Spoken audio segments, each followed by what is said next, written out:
Assalamualaikum warahmatullahi wabarakatuh. Apa kabar kalian? Semoga selalu dalam keadaan sehat ya.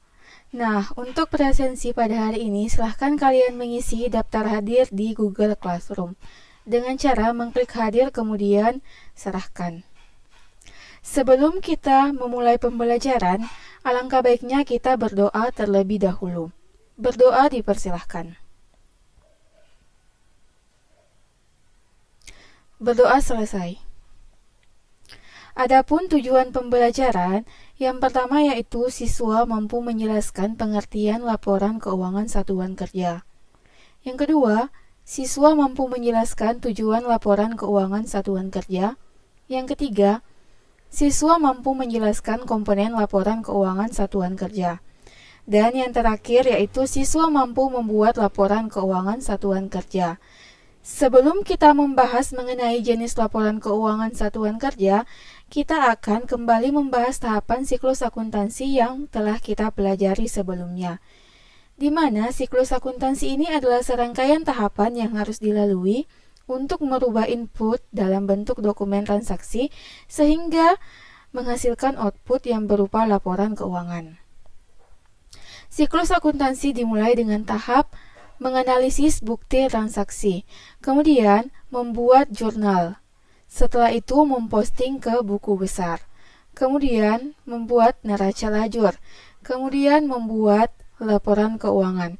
Selanjutnya membuat jurnal penutup, neraca saldo setelah penutupan, dan jurnal pembalik.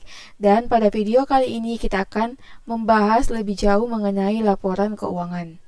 Jenis laporan keuangan SKPD. Laporan keuangan SPKPD ini terbagi ke dalam dua kategori laporan dan 5 jenis. Kategori yang pertama yaitu laporan penganggaran, yang terdiri dari satu jenis laporan yaitu laporan realisasi anggaran. Yang kedua, laporan keuangan, yang termasuk dalam kategori laporan keuangan yaitu yang pertama laporan operasional, kemudian neraca, laporan perubahan ekuitas, dan catatan atas laporan keuangan.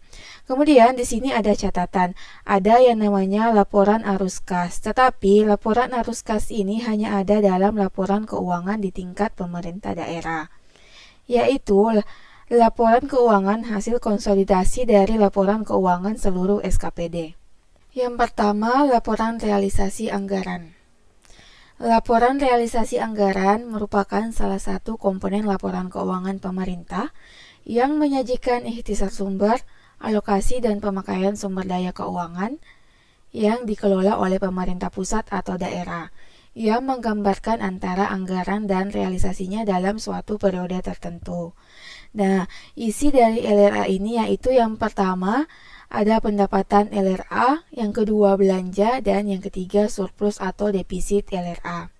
Sekarang kita lihat format dari laporan realisasi anggaran. Yang pertama di sini ada KOP yang berisi mengenai keterangan nama pemerintah provinsi, kabupaten atau kota. Misalnya Kota Pangkep. Kemudian ada nama SKPD. Misalnya Dinas Pendidikan. Selanjutnya ada jenis laporannya atau laporan realisasi anggaran pendapatan dan belanja. Dan yang terakhir periodenya. Sekarang kita lihat isi dari tabel LRA ini. Yang pertama ada nomor, kemudian ada kolom uraian yang berisi mengenai pendapatan, belanja, dan surplus atau defisit. Lalu kita lihat selanjutnya ada kolom anggaran 2000X0 dan realisasi 2000X1. Di sini tugas atau fungsi LRA ini adalah kita mau cari tahu bagaimana penyerapan dana yang sudah kita anggarkan. Jadi kita membandingkan persentase anggaran dan realisasi yang telah tercapai. Di sini pertama kita masukkan anggarannya terlebih dahulu.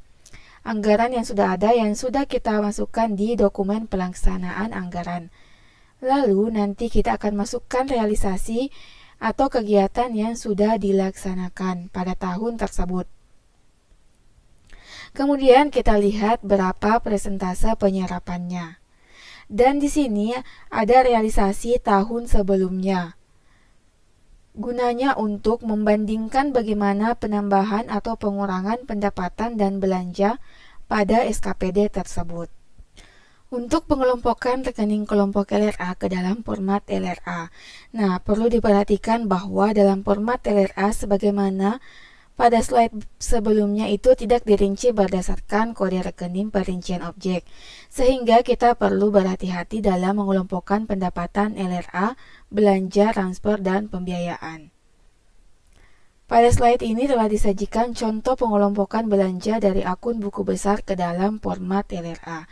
Di sini kita lihat untuk belanja gaji pokok, belanja tunjangan keluarga, belanja tunjangan jabatan termasuk ke dalam kelompok belanja pegawai. Kemudian untuk belanja ATK, belanja sewa eskapator, belanja makan dan minum termasuk ke dalam kelompok belanja barang dan jasa. Kemudian belanja modal kendaraan dinas termasuk ke dalam belanja peralatan dan mesin.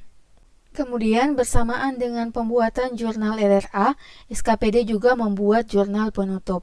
Jurnal penutup ini berfungsi untuk membuat saldo akun-akun terkait anggaran dan realisasinya menjadi nol pada akhir periode setelah dilakukan penutupan. Yang pertama di sini ada jurnal penutup untuk menutup jurnal anggaran yang dibuat di awal tahun anggaran. Jurnalnya yaitu apropriasi belanja dan estimasi perubahan saldo dicatat di debit, kemudian estimasi pendapatan dicatat di kredit. Yang kedua, jurnal penutup untuk realisasi anggaran, ditutup pada akun surplus atau defisit LRA.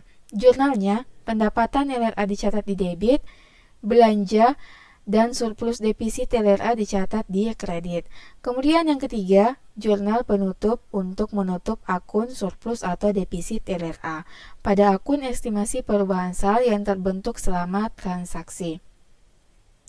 Jurnalnya, surplus atau defisit LRA dicatat di debit dan estimasi perubahan saldo dicatat di kredit. Yang kedua, laporan operasional. Berdasarkan neraca saldo setelah penutupan LRA, akuntansi SKPD mengidentifikasi akun-akun yang termasuk dalam komponen laporan operasional yang untuk kemudian disajikan dalam laporan operasional. Laporan operasional ini disusun untuk melengkapi pelaporan dari siklus akuntansi berbasis akrual atau full accrual accounting cycle.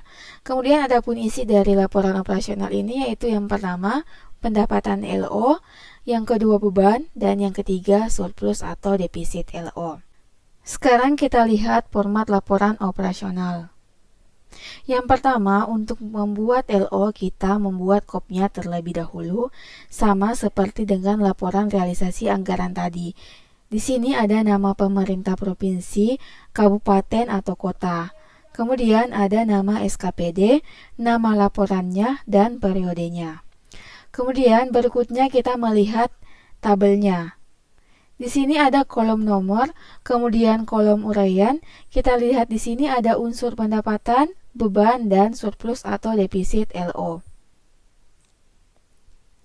Selanjutnya ada kolom 2000x1, 2000x0, kenaikan atau penurunan, dan persentase. Untuk 2000x1, nominal ini untuk tahun sekarang atau tahun yang sedang kamu kerjakan.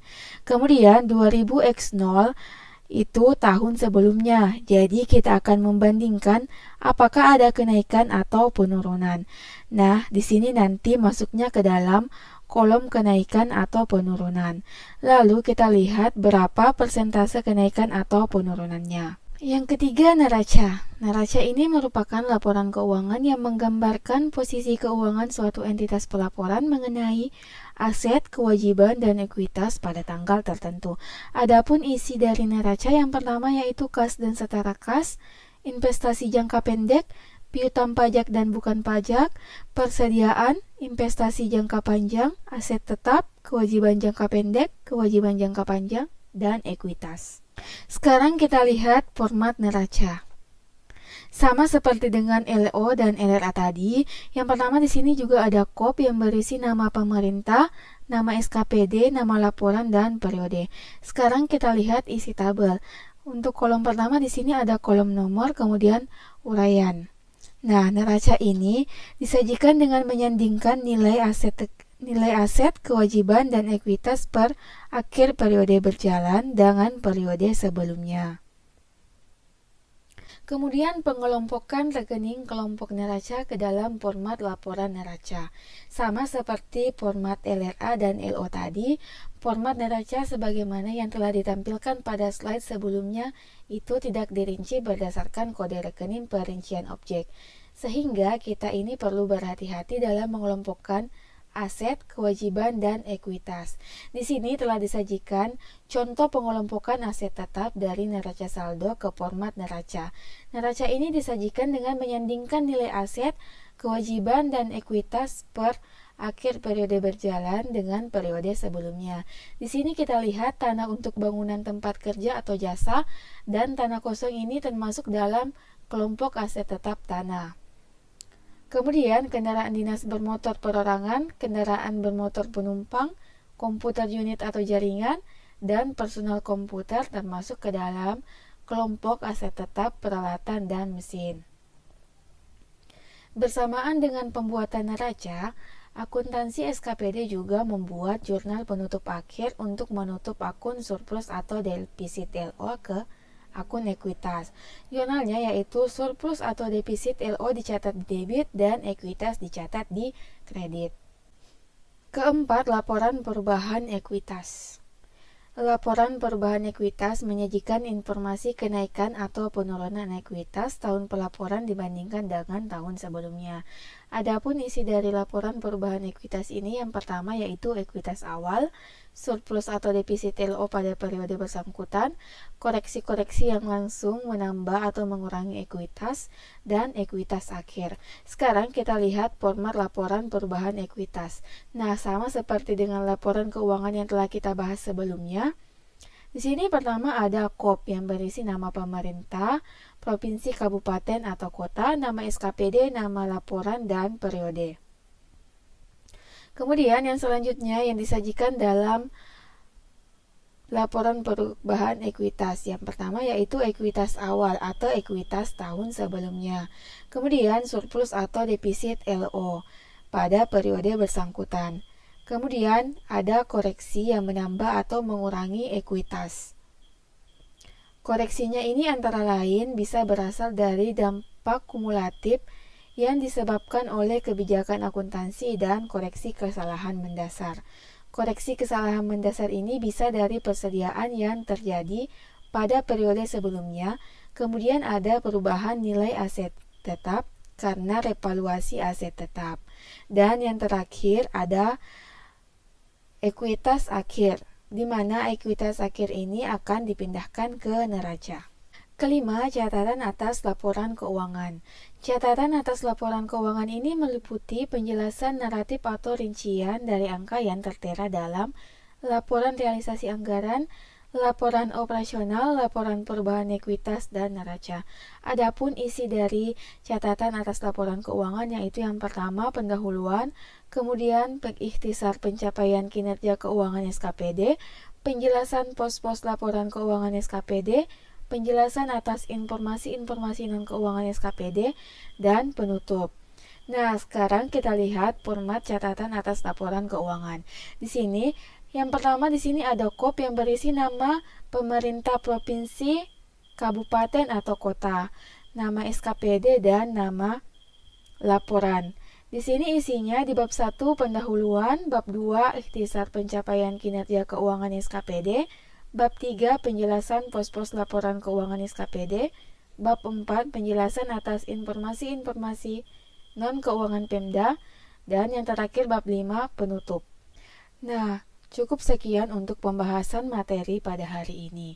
Setelah menonton video ini, silahkan membuat resume materi yang telah tadi Ibu jelaskan, kemudian dikumpulkan ke Google Classroom. Untuk materi pertemuan selanjutnya, kita akan membahas mengenai transaksi akuntansi satuan kerja dan membuat laporan keuangan satuan kerja. Sekian dan terima kasih.